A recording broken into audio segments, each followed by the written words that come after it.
Good morning बच्चों। आज के वीडियो लेक्चर में हम समुदाय गतिकी के एक टॉपिक इकोलॉजिकल सक्सेशन या पारिस्थितिकी अनुक्रमण का अध्ययन करेंगे।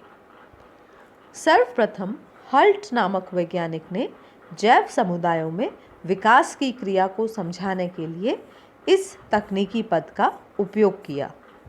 तत्पश्चात ऑडम ने इकोसिस्टम के विकास को समझाने के लिए भी इकोलॉजिकल सक्सेशन को प्रतिपादित किया। तो आइए देखते हैं कि यह इकोलॉजिकल सक्सेशन क्या है। इकोलॉजिकल सक्सेशन बदलती हुई कम्युनिटीज़ की एक तस्वीर प्रस्तुत करता है।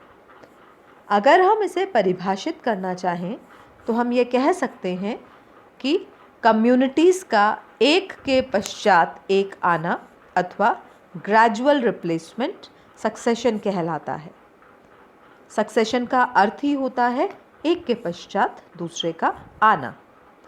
इसी तरीके से इसे हम किसी भी इकोसिस्टम में कम्युनिटीज़ के चेंज का ऑर्डरली प्रोसेस भी कह सकते हैं। इकोलॉजिकल सक्सेशन किसी स्थान विशेष पर इकोसिस्टम के विकास को बताता है और यही बात ऑडम ने कही। ऑडम के अनुसार इकोलॉजिकल सक्सेशन जैव समुदाय विकास की एक नियमित प्रक्रिया है जिसके अंतर्गत जातियों की आकृति और समुदाय प्रक्रिया में समय के साथ बदलाव आते हैं। यह बदलाव दिशा निर्देशित होते हैं अर्थात ऑर्डरली होते हैं, अतः इन्हें प्रेडिक्ट किया जा सकता है या इनकी भविष्यवाणी की जा सकती है। जैव समुदाय के साथ साथ भौतिक वातावरण में भी बदलाव होता है। तो इस प्रकार किसी भी स्थान पर लगातार क्रमानुसार होने वाले परिवर्तन इकोलॉजिकल सक्सेशन कहलाते हैं। मुख्य रूप से इकोलॉजिकल सक्सेशन को दो भागों में बांटा जा सकता है, प्राथमिक अनुक्रम अथवा प्राइमरी सक्सेशन। प्राइमरी सक्सेशन ऐसे स्थान पर होने वाले सक्सेशन को कहा जाता है जहां पर नए सिरे से अनुक्रमण की अथवा जीवों के रहने की शुरुआत होती है। अर्थात इस स्थान पर पहली बार कोई जैव समुदाय आता है और धीरे धीरे विकास करते हुए आगे बढ़ता है। जैसे कि चट्टानों पर अथवा नए बने बालू टीले पर होने वाले अनुक्रमण को हम प्राइमरी सक्सेशन के अंतर्गत ले सकते हैं।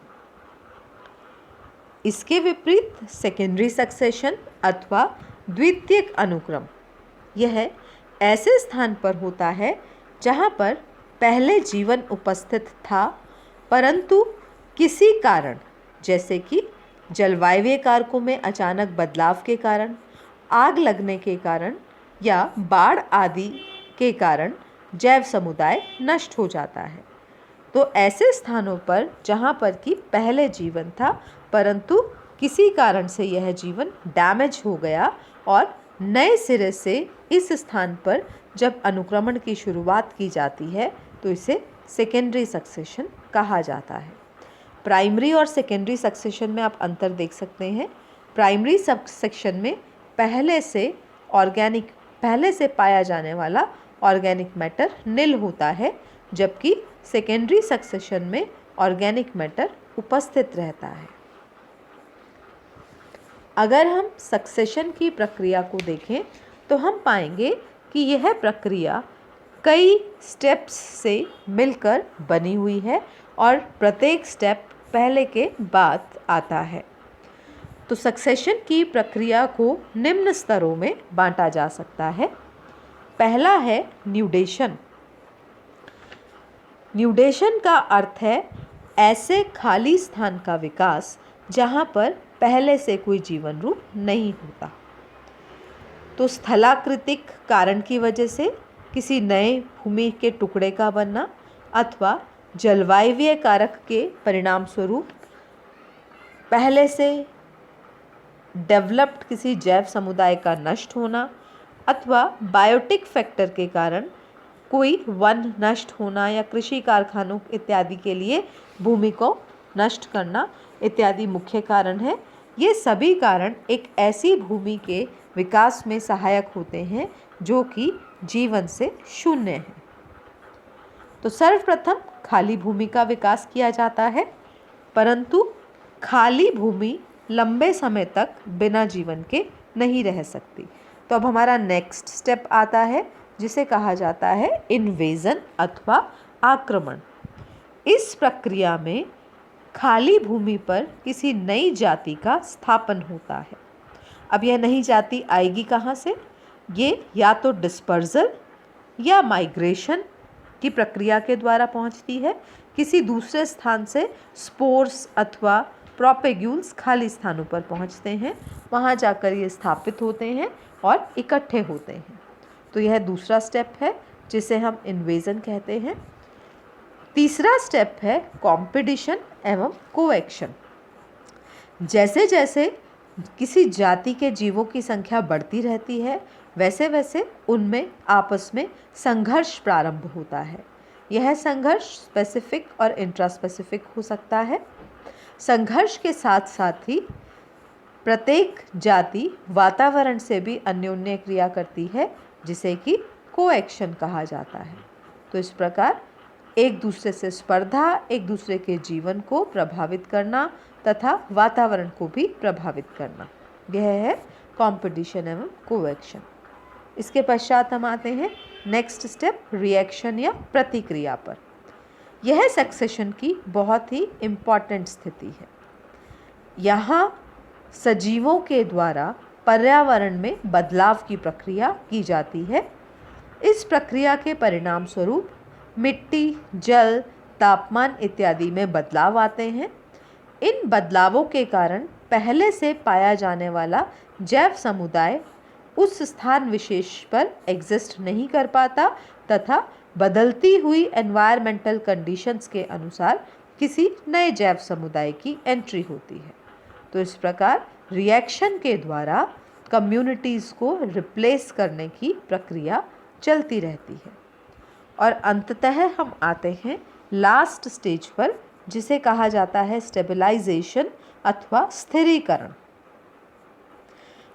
स्थिरीकरण सक्सेशन की प्रक्रिया का वह अंतिम स्तर है जहाँ पर कि कोई एक कम्युनिटी आपस में तथा पर्यावरण के साथ एक लंबे समय के लिए स्थिरता स्थापित करते हुए एग्जिस्ट करती है और इस समुदाय को किसी और समुदाय के द्वारा विस्थापित नहीं किया जाता। तो इस प्रकार इन सभी प्रक्रियाओं के एक सीक्वेंस में संपन्न होते हुए सक्सेशन का प्रोसेस पूर्ण होता है।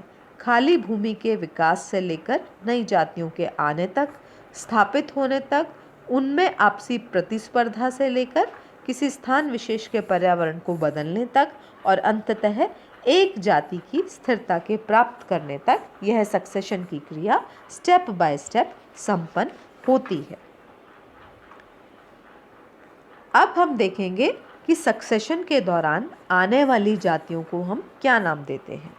तो सक्सेशन के दौरान सबसे पहले आने वाली जाति जो कि खाली भूमि पर जीवन की शुरुआत करती है, उसे कहा जाता है पायोनियर या अग्रज कम्युनिटी। पायोनियर कम्युनिटी के पश्चात एक के बाद एक अनेक प्रकार की कम्युनिटीज़ रिप्लेस होती रहती हैं, आती रहती हैं, जाती रहती हैं। इन्हें कहा जाता है सीरियल कम्युनिटीज़ या क्रमानुसार आने वाले समुदाय। और अंततः एक ऐसी कम्युनिटी डेवलप होती है जो कि लंबे समय तक वहाँ एग्जिस्ट करती है और इसे नाम दिया जाता है क्लाइमेक्स कम्युनिटी या चरम समुदाय। तो प्रत्येक प्रकार का सक्सेशन इन्हीं तीनों चरणों से होकर गुजरता है, पायोनियर, सीरियल कम्युनिटी तथा क्लाइमेक्स कम्युनिटी। अब इसे आप इस चित्र के द्वारा बहुत अच्छे तरीके से समझ सकते हैं। इस चित्र में आपको प्राइमरी सक्सेशन के बारे में बताया गया है। तो प्राइमरी सक्सेशन के दौरान एक ऐसी चट्टान जिस पर कि पहले से जीवन नहीं था, वहाँ पर जीवन की शुरुआत होती है। तो यहाँ पर न्यूडेशन की प्रक्रिया के द्वारा यह चट्टान बनी। इस चट्टान पर कुछ प्लांट्स, सामान्यतः ऐसे पादप जो कि प्रतिकूल परिस्थितियों में बिना ऑर्गेनिक मैटर के भी सरवाइव कर सकते हैं, वे पायोनियर्स के रूप में जीवन की शुरुआत करते हैं। तो लाइकन्स एंड मॉसेस ऐसे प्लांट्स हैं जो कि इस बेयर लैंड पर रहकर अपना जीवन प्रारंभ करते हैं। तो यह प्रक्रिया हो गई इन्वेजन। यहाँ से सक्सेशन की शुरुआत हुई।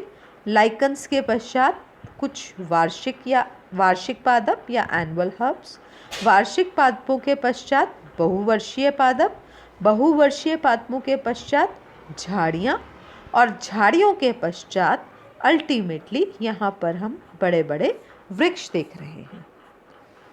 तो न्यूडेशन, इन्वेजन के पश्चात कॉम्पिटिशन एवं कोएक्शन, और लास्ट में क्लाइमेक्स कम्युनिटी के रूप में यहाँ हमें फॉरेस्ट दिख रहा है। तो पायोनियर्स के रूप में लाइकन्स आए, बीच की सारी स्टेजेस सीरल स्टेजेस, तथा अंततः हमें क्लाइमेक्स स्टेज प्राप्त हुई। चरम समुदाय के रूप में हमें यहाँ पर एक जंगल प्राप्त हुआ।